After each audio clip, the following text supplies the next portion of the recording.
My name is Charles Tran, and welcome to my YouTube channel, The Novice Builder. In the last video, I walked you through the vapor barriers and rebar. Now, it's time for the big day, pouring the concrete. A well-executed pour is crucial to ensuring a strong, long-lasting foundation.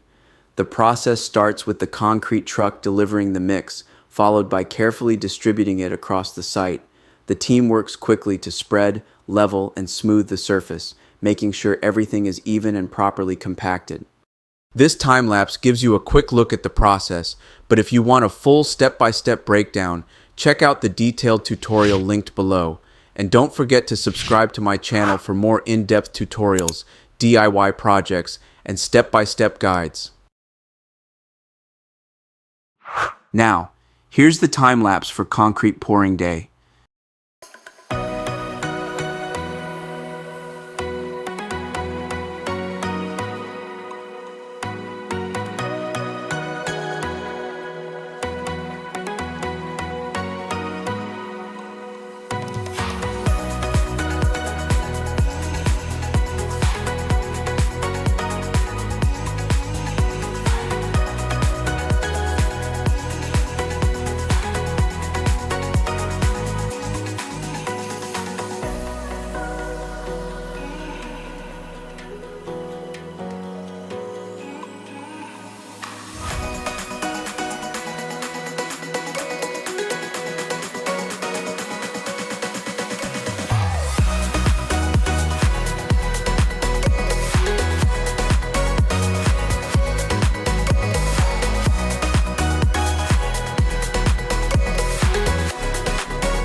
And just like that, the slab is poured and setting. With the concrete in place, we're one step closer to the next phase of construction. Be sure to check out the links in the description below to watch my complete playlist, or by subscribing to my channel, you'll gain access to all my in-depth tutorials, DIY projects, and step-by-step guides. If you have any comments or suggestions, please leave them in the description box below. Thank you for watching. Make sure to hit the subscribe button and ring the notification bell so you never miss out on my upcoming projects and videos.